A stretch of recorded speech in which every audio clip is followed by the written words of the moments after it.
भगवान तो प्रत्येक युग में अवतार लेते हैं,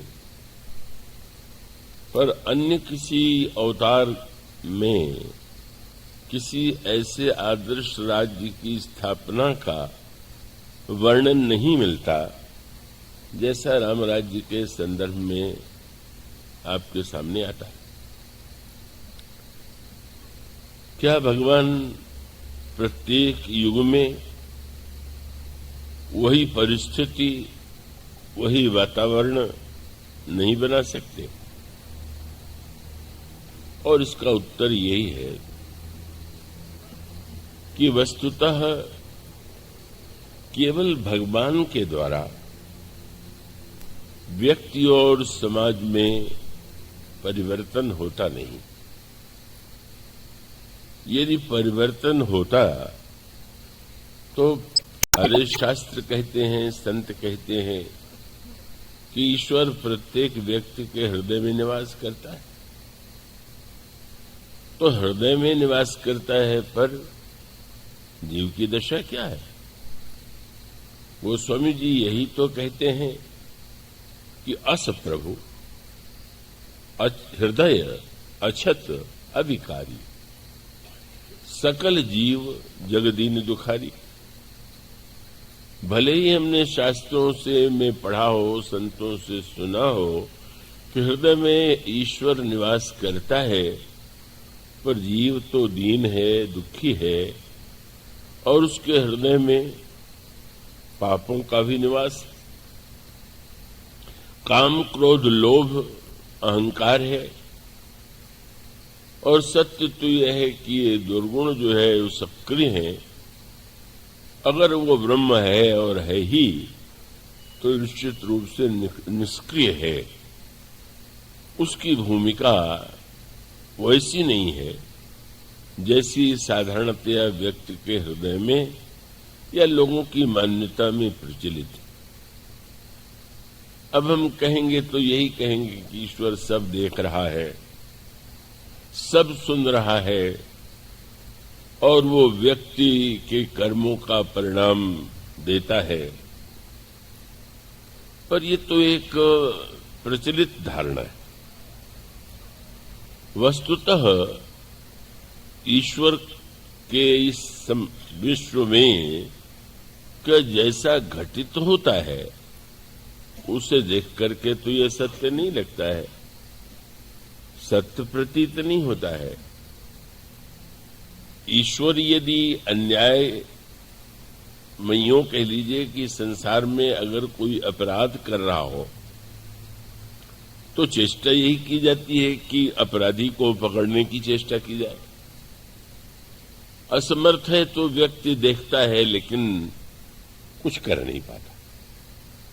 लेकिन अगर हम ये कहें कि ईश्वर तो सर्वशक्तिमान है और उसके सामने ही यह सब कुछ हो रहा है और बाद में इसका कभी वह दंड देगा, तो बड़ा विचित्र लगता है। वो अपराध होने ही क्यों देता है? पहले वो अपराध होने देगा और होने के बाद दंड देगा, और दंड भी कब देगा इसका कोई निश्चय नहीं। तो वस्तुतः व्यवहार में हम ईश्वर के संबंध में जैसा मानते हैं वो एक अलग बात है। जब विचार करते हैं, शास्त्रों में इस पर विचार किया गया तो उसमें यही उत्तर दिया गया कि यह जो हमारी धारणा है का उन्होंने उसके लिए अलग अलग नाम चुने हैं। साधारणतया तो व्यक्ति के लिए ब्रह्म और ईश्वर, भगवान सब पर्यायवाची शब्द हैं, लेकिन वो जो शास्त्रीय ग्रंथ हैं उनमें उनका कुछ अलग अलग रूप बताया गया। तो रामचरितमानस में एक संकेत किया गया और वो बड़े महत्व का संकेत है। जब ब्रह्म का वर्णन करते हैं जो प्रत्येक व्यक्ति के हृदय में निवास करता है, तो गोस्वामी जी उनके ब्रह्म के विषय में जो पंक्ति लिखते हैं वो क्या है? एक अनिय। पहला शब्द है कि उस ईश्वर में कोई इच्छा नहीं। और वो अरूप अनामा, इच्छा रहित है, उसका काम, उसका कोई नाम नहीं है, उसका कोई रूप नहीं है, वो अज है, अजन्मा है, सच्चिदानंद है और सबसे में निवास करते हुए सबसे आगे। तो अब ये जो ब्रह्म का लक्षण है, स्वाभाविक है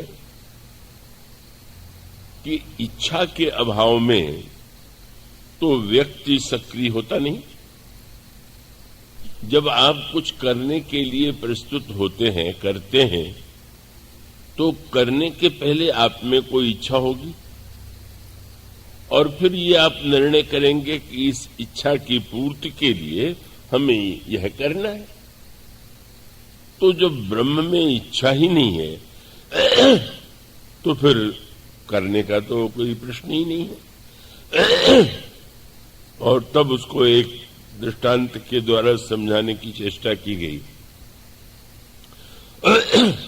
अयोध्या कांड में भी वो पंक्ति मिली कि जहां पर बृहस्पति कहते हैं वह ब्रह्म सम है और पाप पुण्य गुण और दोष इनका कोई उससे संपर्क नहीं। यद्यपि सम नहीं राग न रोसु, गहन पाप पुण्य गुण दोषु। तो वह ब्रह्म जो निर्गुण निराकार निष्क्रिय है, पाप और पुण्य और दोष और गुण उससे उसका कोई संपर्क नहीं है, स्वाभाविक है कि उसके लिए एक ही शब्द उपयुक्त होगा, दृष्टांत दिया जा सकता है और वो दृष्टांत प्रकाश का है। यहां प्रकाश है, पर ये जो प्रकाश है इसका किसी के प्रति कोई पक्षपात नहीं। अगर इसमें भगवान के मंगलमय गुणों की चर्चा की जाए तो भी ये प्रकाश प्रकाश रहेगा, और कोई प्रकाश में बैठ करके दूसरों की निंदा करे, दूसरों की को गाली दे तो प्रकाश नहीं बुझ जाएगा, कथा में बढ़ नहीं जाएगा, और गाली कोई बोल रहा है तो वो बुझ नहीं जाएगा, घट नहीं जाएगा। इसलिए उसके लिए शब्द चुना गया कि वह ईश्वर प्रकाशक है, पर वो सृष्टि के क्रियाकलाप में हस्तक्षेप नहीं करता।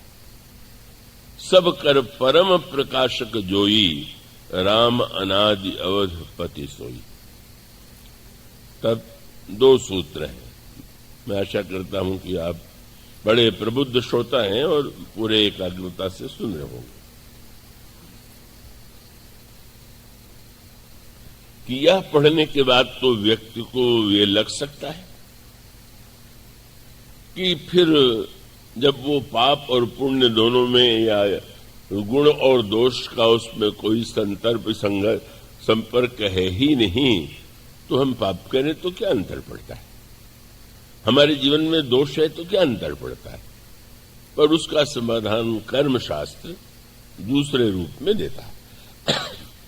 और वो समाधान यह है कि ईश्वर न हस्तक्षेप करता है और न करते हुए भी सृष्टि का संचालन जो होता है वो ईश्वर के द्वारा न होकर के कर्म के द्वारा होता है।